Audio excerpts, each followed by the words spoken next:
We think silver's going to do something extremely dramatic, and it's going to do it in the next handful of months. Why? Not just because this breakout has occurred, but we've studied many other markets that have done similar things.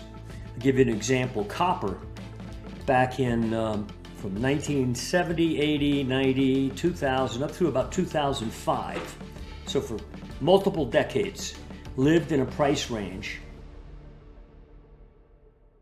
Yeah, the mama market of the monetary metals. And so far, over the last 5 decades, it's been a leader, okay, in terms of dimension of gain since 75, when it was 100, and 76, it had a corrective low at 100.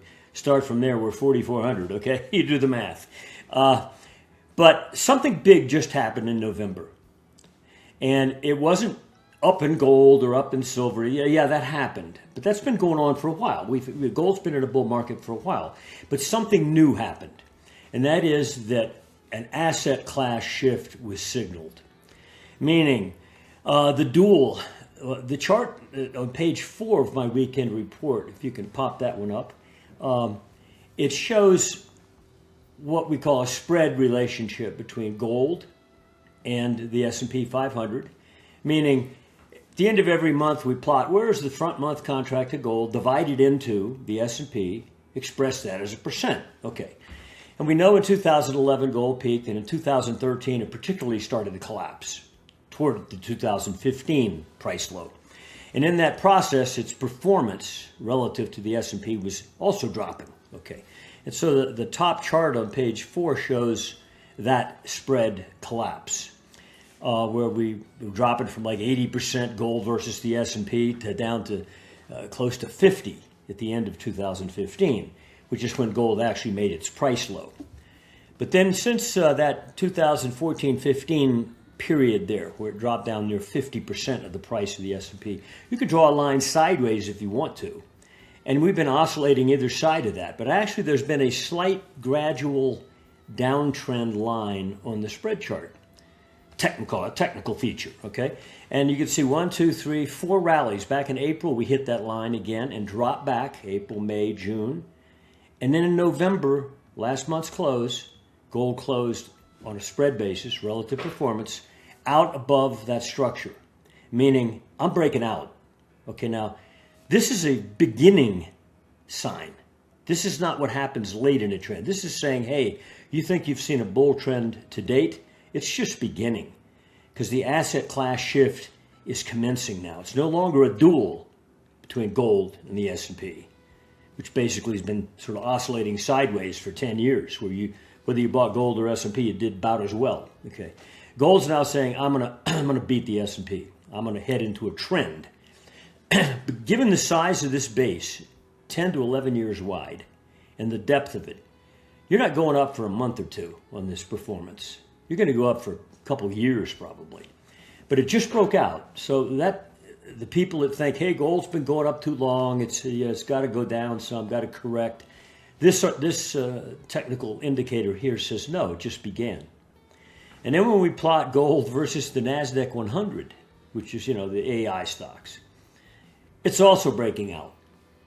So gold's breaking, and versus the Dow and the New York Composite, gold already broke out months ago. So what it's saying is, if you're going to invest in an asset category, which one, stock market or gold? It says, start now, gold. The game just started. Anyway, very informative charts, I think. Definitely incredibly informative. Michael, historically speaking, how predictive has this ratio between gold and S&P 500 been in this way? Yeah, spread charts are very predictive, not just whether they go up and down. Any chart oscillates, up and down. The price charts, that doesn't mean anything. So gold's had some surges in the last 10 years. You can see them on the spread chart. They go up to that green line and fail. But this is a breakout.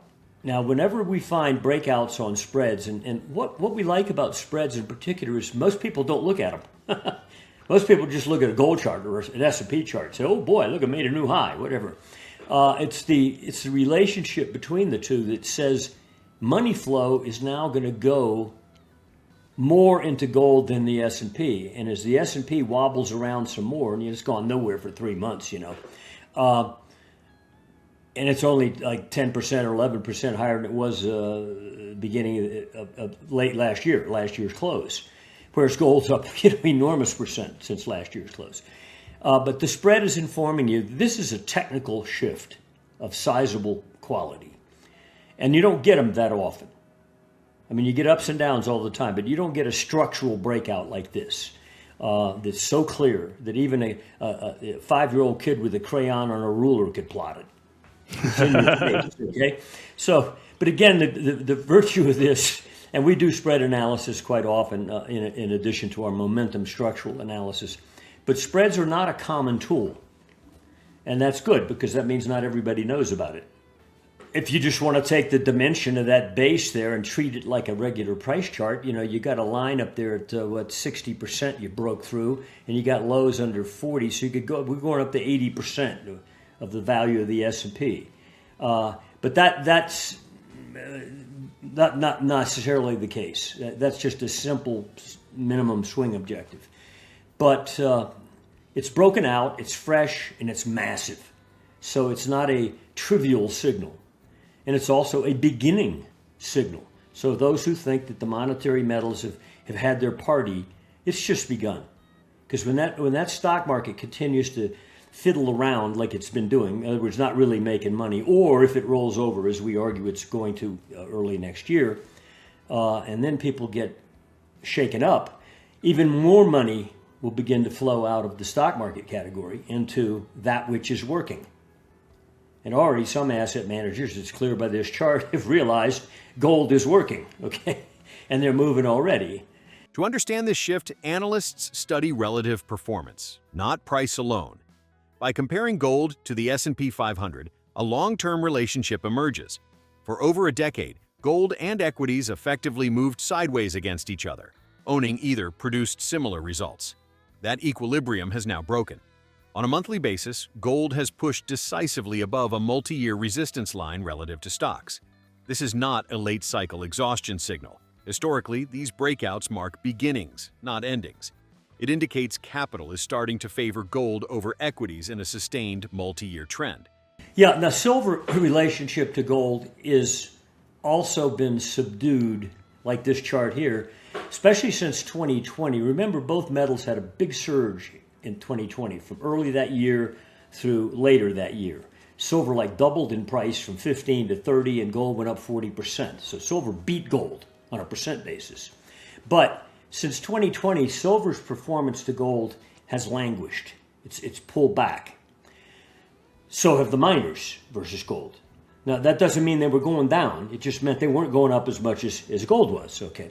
But that started to change. And early this year, silver started to really ramp on the upside.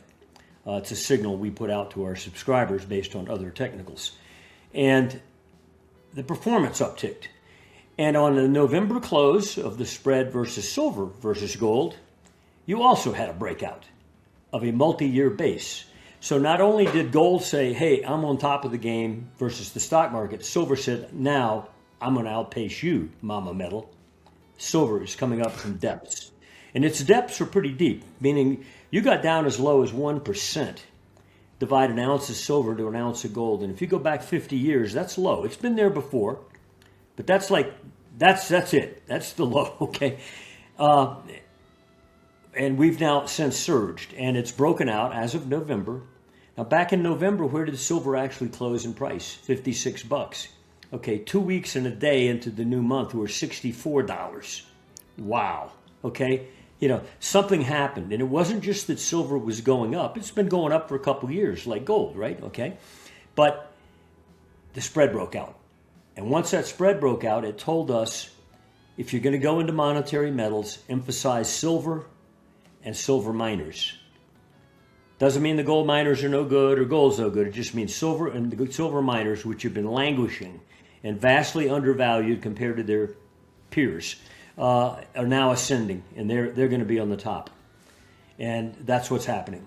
And we think silver at minimum is going to at least reach 2% very quickly of the price of gold, meaning from where it was at the lows back like in April, It's going to double in value relative to gold. Not double in price, double in value. So, and the gold's going to be going up during that time. It has been. But silver's going to outpace it. Now, there's another chart that might help you in that regard. Flip the page, one more here. No, another one. There you go. This is gold going back to when it was legalized. At $200, it dropped down to 100 back in 1976.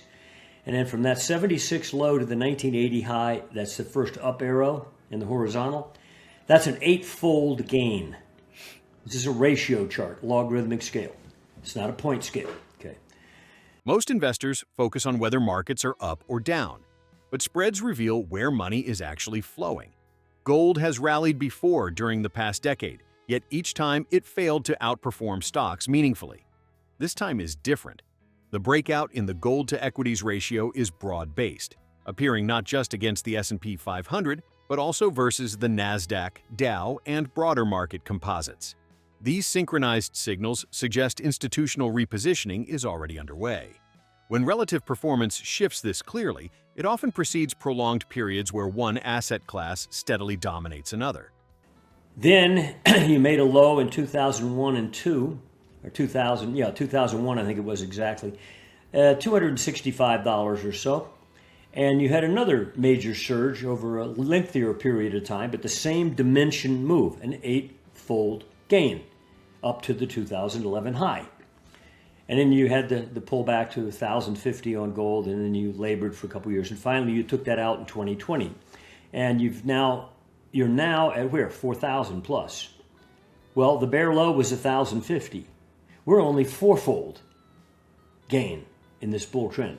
So the people who say, hey, gold's overdone, well, it isn't even it's only halfway the dimensionality, percent gain that we saw in 1980 and then we saw at 2011 peak. So if we merely match those two prior bull markets, gold would be like 8,500 or something. Now, we're not projecting that as a target. We're just simply making a point that people who think gold is overvalued don't realize that on a percent gain basis, no, it's not. And we certainly have technicals and fundamentals that are far more potent this time around than were in play back in 1980 or 2011. I frankly think we're going to go way past 8,000, and probably in the next year or so. In other words, you factor in M2 growth, how much quantity of money has been created, printed, over from 1980 to 2011 or 2011 to the present. Silver would probably be, $500 just to match those highs in terms of decay in the money unit. But anyway, this chart is broken out, but if you just take a simple measurement, and again, this is an idiot rectangular measurement, the lows were like $4 or $5, that 50-year range, and the highs were 50. So let's call it $45. So we're going to go up to, on an arithmetic scale, you go up to 100, but on a ratio scale, that's a 10-fold dimension rectangle. You broke out at 50, that says you go to 500 to match the depth, the thickness of that range that you just broke out of. We think silver's going to do something extremely dramatic, and it's going to do it in the next handful of months. Why? Not just because this breakout has occurred, but we've studied many other markets that have done similar things.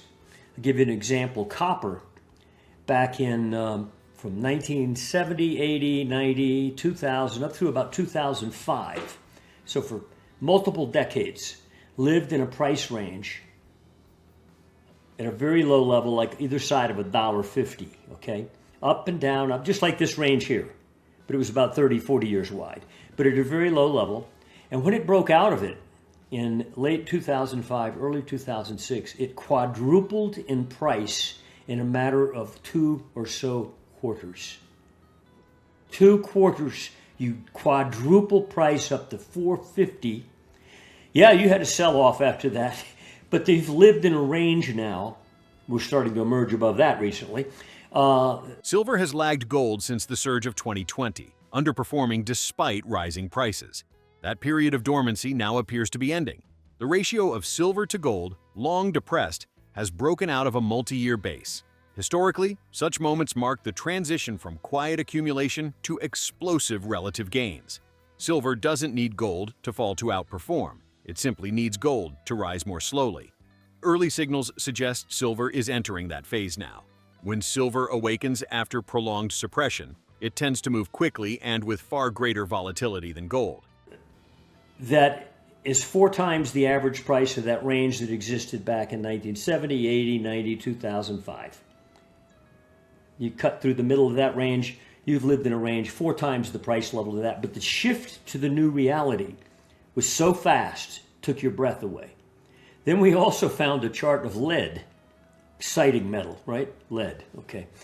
Same story. It lived in a range, 70s, 80s, 90s, 2000. In 2007, different from copper, year and a half after copper made its surge, lead broke out of a similar dormant range, and it quadrupled in price in a matter of a couple quarters and lived in a new reality since.